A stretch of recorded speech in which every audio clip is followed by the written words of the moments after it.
Hello and welcome to GameSack. It's time once again to take a look at some games that make the console that they're on look weaker than it is. Now, these aren't necessarily unfun games, though most are. It's just that they didn't have the passion behind them to make an even average presentation on the console. Let's start off with a game that I have a rather weird soft spot for, but it's not a game that I think would or should be in anyone's top 1000 list. This is Curse for the Mega Drive from Micronet. This early game for the console was supposed to get a North American release on the Genesis, but it was canceled at the last minute. Probably a good thing too, as this game just couldn't compete with Thunder Force 2, which was released earlier, nor could it hold a candle to any of the other shooters that were about to be released. Anyway, as you can see, it's a horizontal shooter. You can pick up 3 different weapons to upgrade your firepower over your weak default shot. You can also get 2 options that you can rotate around your ship by pressing the C button. You have a shield that can take a few hits before you die, and you can even replenish it. You can also increase your speed and get some homing missiles.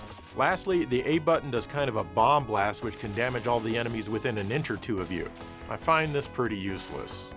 The gameplay is rather basic, but not unsurprising for the time, at least for the most part. This one only has 5 levels, and the first 4 are really easy. You respawn right where you died, though most of your extended weapons are now gone. However, once you get to the 5th and final level, the game really ramps up the difficulty. Now if you die, the screen fades out and back you go to the very beginning. Your shield is almost useless here as well. It feels like this might have been a last-minute change that they implemented when someone told them that the game was too short and too easy, just like my second girlfriend. But anyway, just look at this game. The graphics and the artwork are all quite bad.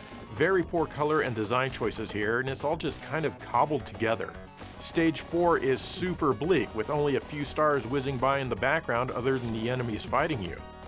The game only moves at 30 frames per second max, and often slower, giving it a very slow and choppy feel. Your ship, however, moves around the screen at maybe 24 or 25 frames per second, and your weapon fire is maybe 20 or 15 frames per second. It's bad. There's even some screen tearing if you look closely. The sound is unpleasant as well, with an annoying ping whenever you hit something that's impervious to your shots. The music is okay, with a couple of decent tunes, but overall, you're not going to be impressed. You wouldn't believe that this is the same console running games like Thunder Force 4 or even Thunder Force 2, which was out well before this.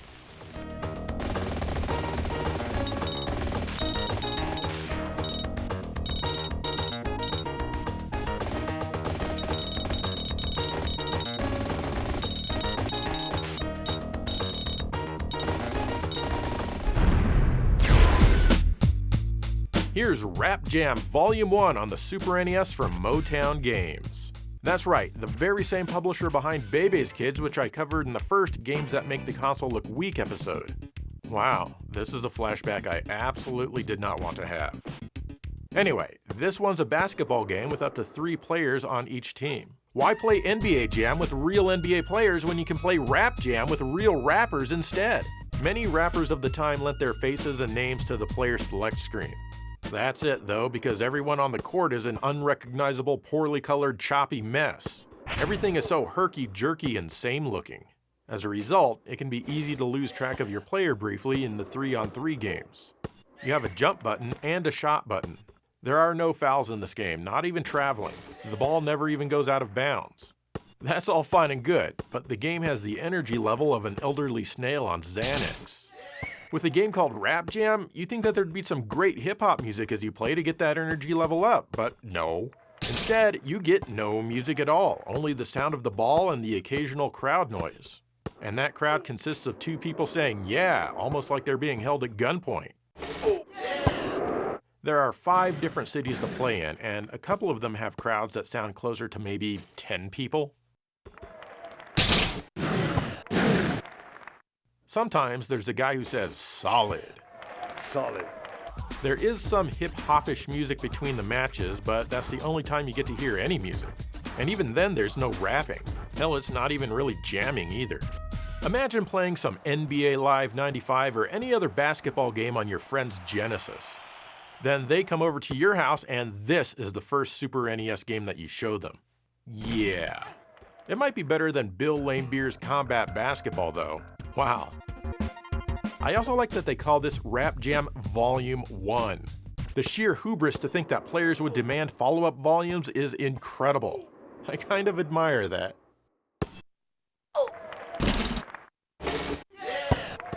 Solid.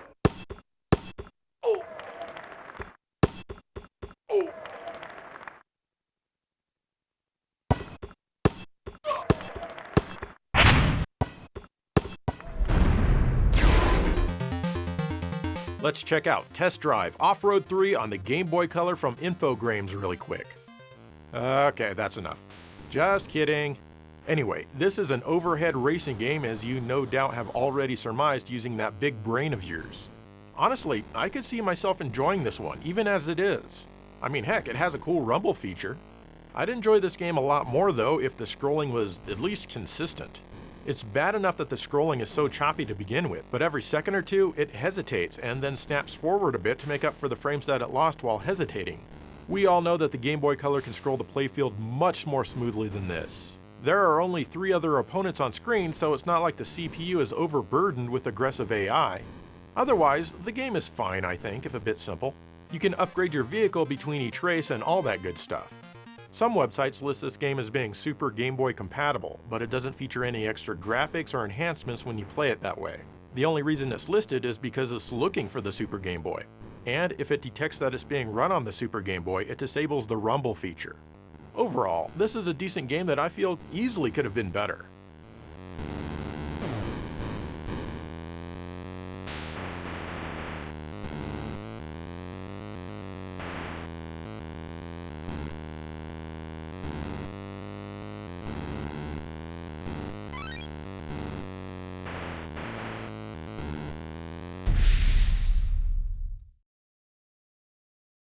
Sometimes even an average-looking game will make the console look weak, simply because it'll be compared to the same title released on other systems at the same time.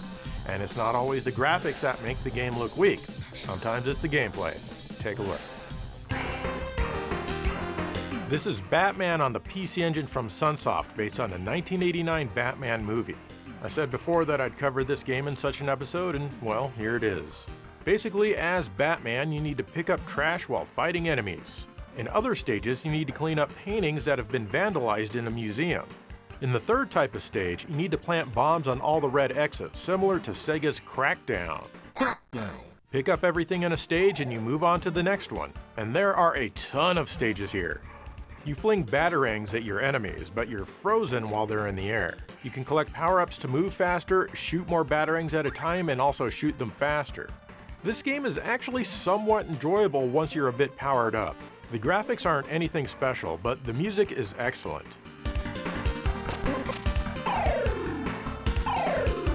So why does this make the PC Engine, aka the TurboGrafx-16, look weak? Well, as you probably know, Sunsoft also made Batman for the NES and the Genesis. Hell, I could have had this game in the same name different games episode that I just released not long ago. Oh well. Anyway, the Genesis game is a side-scrolling action platformer. It has great graphics for the time and incredible music. Yes, it's short and easy, just like my second, well, you know. But it never becomes unfun, and it's great to play through a couple of times each year. Compared to this, the PC Engine game looks boring and uninteresting. It doesn't really have much in the way of action, and instead features gameplay that some people have even likened to Pac-Man. What's even worse is comparing it to the NES version. Here's this dusty old console on its way out, and it has this excellent action-packed Batman game on it. You can switch your weapons on the fly, do many successive wall jumps, and it's just so fun.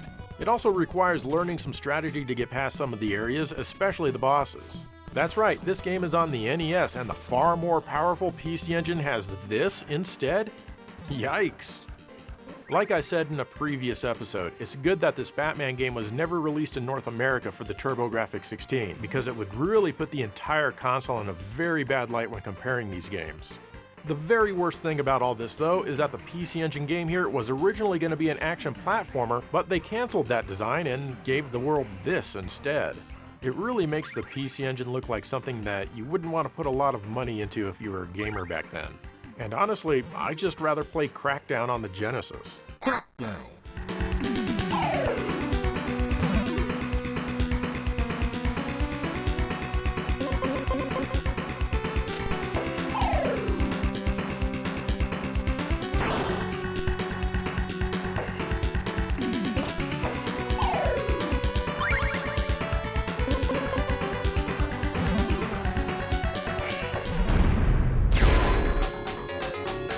good old Super Thunderblade from Sega on the Genesis. This was one of the very first games on the console in any region.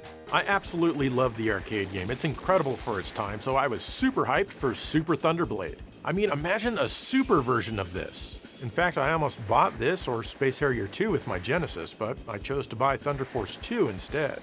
Damn good thing I did. This one changes a few things from the arcade game. Gone are the overhead portions of each stage. You now start out in a third-person perspective. However, now you fight a mid-boss about halfway through each of the 4 stages. That's right, this game only has 4 stages. There's hardly any substance here.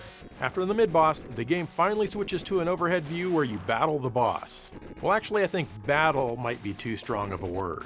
Survive would be better because you don't need to shoot them down. You just need to get to the top of them without losing all of your lives. If you do, they self-destruct and you move on. They clearly didn't have much time or raw memory to make this game very good. The controls are extremely sluggish and it feels like your helicopter is underwater. It's very slow to respond to direction changes. The A or C buttons fire your shots and missiles simultaneously. The B button is your brake, and this can be good in some situations to clear out enemies before you move forward. When I first rented this game back in the day, I was aghast at how bad it looked. Seriously, just look at those buildings bouncing up and down as they approach. The ground scrolls below you at 20 frames per second. The buildings approach you at the same frame rate, but they only have 8 frames of animation as they approach, which is what creates the bouncy feel. And if you think this looks bad, just wait until you get to stage 2. There's even less detail here, and it all looks so laughable. The overhead boss segments scroll at only 20 frames per second as well, making them very jittery and the control laggy. When you win the stage though, it suddenly starts scrolling at 60 frames per second. What the hell? Why can't the rest of the boss segment scroll at this speed? Not only that, but the game often has a quick graphical screen glitch, mostly in stage 2. This transition to the overhead mode is one of only 2 impressive things that this game does. The other is here, where the water texture adjusts perspective as you move up and down. It's actually pretty cool for one of the earliest games on the console. Does that effect save the rest of this game? Oh hell no! The sound effects are loud and obnoxious, but there are some good music melodies. Granted, it sounds pretty thin, but it could be worse.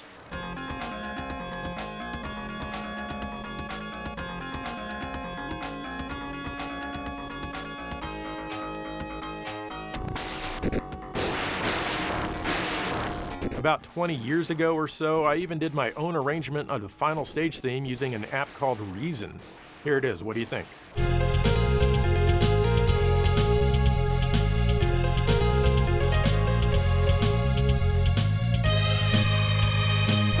Wow, that did not age well at all. I am so sorry. Anyway, moving on. It really is too bad that this game turned out this way. It had some great pedigree. It was produced by Yuji Naka and many of the people who worked on Phantasy Star 1 and would go on to work on Phantasy Star 2 after this. I even beat Yuji Naka's high score. I'm so glad I didn't buy this game with my Genesis. I would have been so incredibly disappointed and far less excited about the console's potential if I had. What's even more sad is that the PC Engine version of Thunderblade is a bit more impressive. Yeah, it was released over 2 years later, but when it comes to moving graphics around on screen, the PC Engine is definitely weaker than the Genesis. You wouldn't know it though by comparing these 2 games. I like that the PC Engine version even has the overhead stages. They even tried to do some of the layering that you see in the arcade. This version is far from perfect and it's still quite ugly, let's be real here, but it is more faithful to the arcade's presentation. I'm grateful to have played Thunder Force 2 and Ghouls and Ghosts on the console before this, which made it a lot easier to dismiss the quality of this one.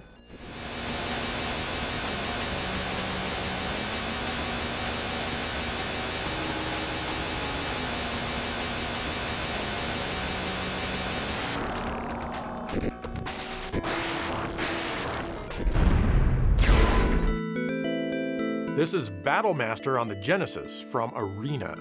This is a game where you create a party, kind of, and then go on an adventure killing bad guys and getting treasure. It's heavily inspired by the likes of Dungeons & Dragons, but this one is much more arcadey, allowing you to attack in real time.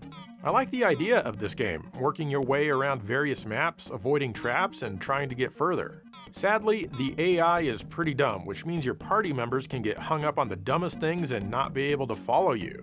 Before you know it, you'll have left those dumbasses behind and you'll be all alone.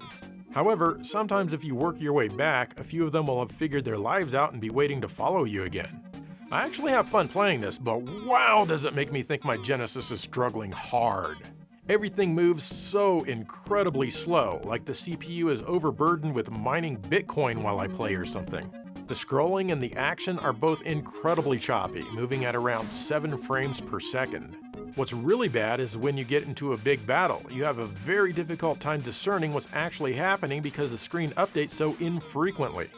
Since this was a computer game first, I think they just ported the code directly instead of just building it from the ground up on the console. Someone who uses a capable emulator can confirm or refute this, but my guess is that this game doesn't use scrolling or sprites at all. It just updates the background tiles for everything it does. The Genesis should have no issue running this at 60 frames per second if it had a scrolling background layer and used sprites for all of the characters. As it is now, we got a really bad port. A piss-poor port, if you will. I do like the music though.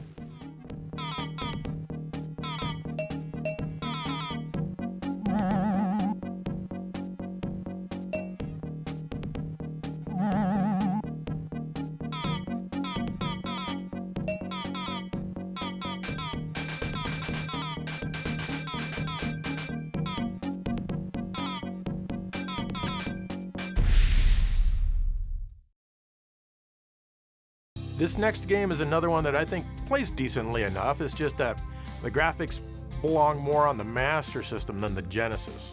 And if you didn't know, the Master System was Sega's console that preceded the Genesis. I'm not trying to be patronizing, I just know that not everyone who watches is familiar with every single console that Sega ever or anyone ever made. Anyway, let's get on with it. Here's Chase HQ 2 from Taito on the Genesis. After about 3 or 4 days of research, I figured out that this was the follow-up to the first Chase HQ, and it's just basically more of the same thing here. By the way, this is not the same game as the Chase HQ 2 arcade game, which didn't come out until 2007. Anyway, in this one, you race along the road while dodging traffic. Eventually, you'll catch up to an evil criminal. Here, you need to bash into their vehicle again and again until it breaks down. Then you arrest them and move on to the next stage.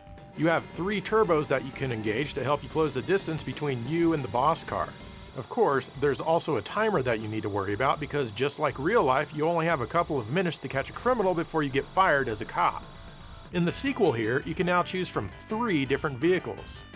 The gameplay's fine here. It's nothing awful, and honestly it's good if you like Chase HQ style gameplay.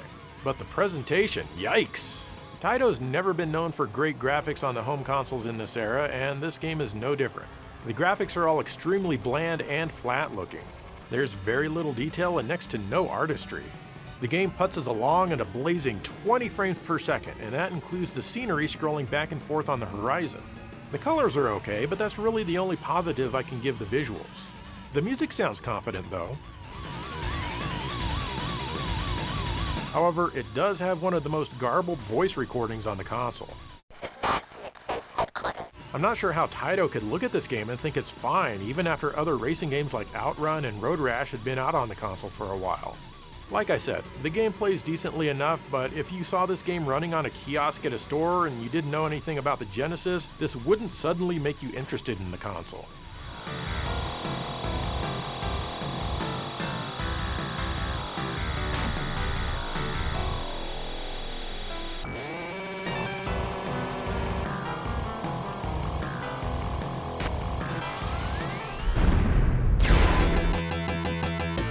Think that looks bad, try Turbo Outrun, also for the Mega Drive.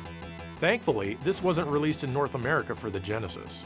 This incredibly poor port by Tiertex runs at around 10 frames per second. My poor Genesis, hell, my poor eyeballs. The gameplay is also horrendous, being extremely difficult even on very easy mode. If I recall, there is a trick to playing this game, but I don't remember what it is, and I don't care to remember because there's nothing fun about this one. Even the music is awful. Imagine being these guys, super proud to be playing this music. Ah well, I've talked about this one more in the past and I just wanted to bring it up really quick. Not quick enough though, as now I'm depressed.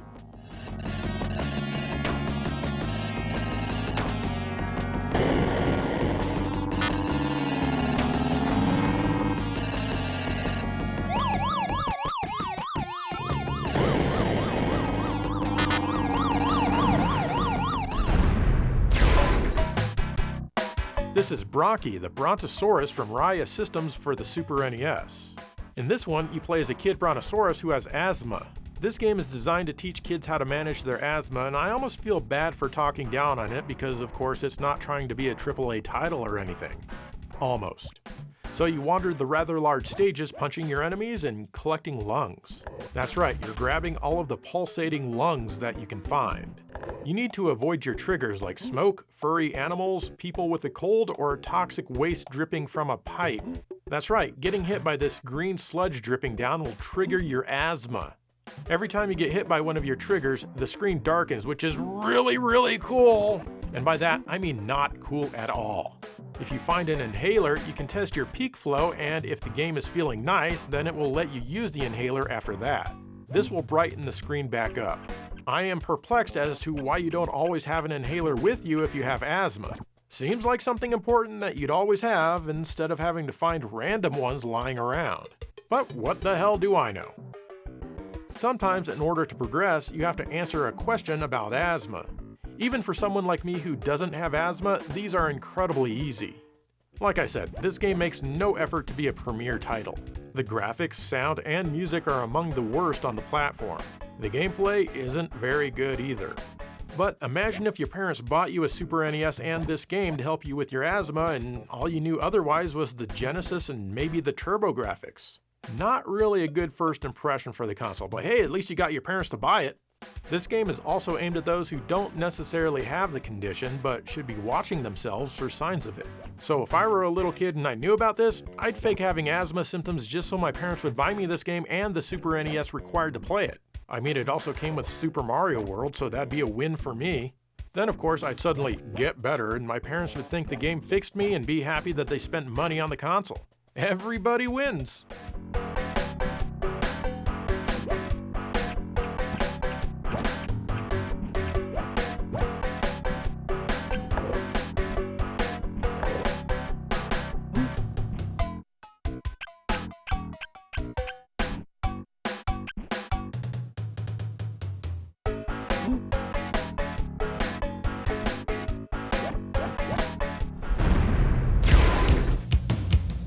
Remember Crazy Taxi in the arcade and especially on the Sega Dreamcast? This is an amazing series of games with a very high energy level. You pick up passengers or sometimes even multiple passengers at the same time. You have to deliver them to their destination as fast as humanly possible, and they get very upset if you're not breaking all kinds of laws while doing it. Nothing but fun every time I play it. It took place in cities like San Francisco, New York, and Las Vegas. Well, Phoenix Games wished the game could take place in London and had absolutely zero energy, so they gave us London Cab Challenge for the PlayStation 2. Ugh, just listen to this music. You can already tell this is going to be a rather dreary experience. Or will it? Oh hell yeah, now this is what I'm talking about. What PlayStation 2 gamer wouldn't want to drive a car that looks like it's from the 1940s? You putz around in this boring thing looking for passengers to pick up. They're indicated by the bouncing arrows on the sides of the road. That's right, they couldn't even be bothered to render actual passengers. Just touch the arrow to load the passenger. You don't even need to stop for them. Then you follow the arrow to their destination. The city is kind of convoluted, so sometimes you need to press the R2 button to bring up a map so you can see where they need to go and the best way to get there. Some passengers don't offer you a lot of time to get there, while others offer you tons. You could practically get there just going with a normal traffic flow. The destination is another bouncing arrow. Touch it and you get paid without even slowing down. There's a garage where you can upgrade the parts on your car or even get a new car, but the prices are pretty expensive, so you'll be shuffling around a lot of different passengers before you can get something decent. If you like grinding, you can do it, as the game is not challenging at all, but everything is just so boring and dreadful. Maybe if you put on a podcast while you did it or something. Or hey, maybe one of the GameSat Console Crunch videos. The gameplay is so incredibly basic. The graphics look like a Nintendo 64 game as it's drenched in fog. There's not a whole lot of color here, and the city seems completely dead other than the robotic traffic. The city itself is not detailed at all. The game runs at a mostly solid 50 frames per second, which is the best thing I can say about it, but at the same time, it's not exactly like the screen is filled with detailed objects. The boring music plays and just moves from track to track. This stuff certainly doesn't help with the lack of energy. If this was the first PlayStation 2 game I ever played after enjoying some Crazy Taxi on the Dreamcast, well, yeah, I don't think I need to say anything more. Fortunately, Crazy Taxi is also available on the PlayStation 2. By the way, this game was only released in the European region and it runs in PAL mode. Not that I think that any of you are interested in actually trying this out, but if you are, know that.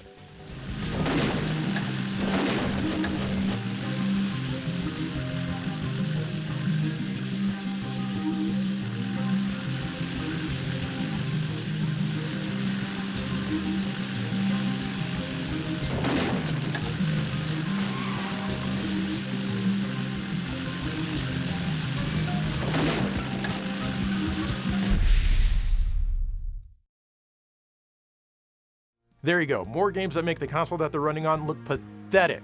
But let me ask you this. Did you buy that 16-bit powerhouse back in the day for games that perform like Battlemaster? Yeah, that's right, I didn't think so. But of course, these days the landscape has obviously changed. I mean, we've got games with, 8-bit aesthetics running on a PlayStation 5, which is the most powerful thing that mankind has invented or ever will invent. It's amazing, you wouldn't believe it. But obviously the market and therefore the audience these days is much, much larger. I don't think there was a very big audience for people who wanted choppy computer ports on their 16-bit Sega Genesis. Anyway, what are some other games that make the console that they're on look weak? Let me know. In the meantime, thank you for watching GameSag.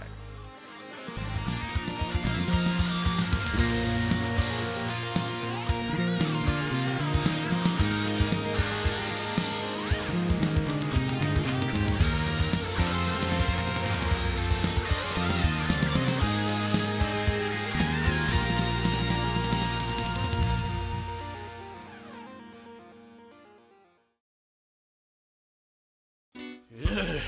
Can't believe I had to play Bebe's Kids again, even if only for a couple of minutes. Oh man, maybe I should cool down with a good Genesis game. What the hell? Bebe's Kids? How'd that get in there? Right between Beast Wrestler and Beggar Prince, too. How appropriate. Ugh. Maybe I should play a Neo Geo game instead. Ah! Why am I being haunted by Bebe's Kids? Maybe I'll play some Wave Race 64 on the Nintendo 64. You simply cannot go wrong with this game. Okay, I can see that Wave Race 64 is in the Nintendo 64 and not Bebe's Kids. I am positive that I will be playing Wave Race 64. Yeah, I think we all know how this is gonna turn out.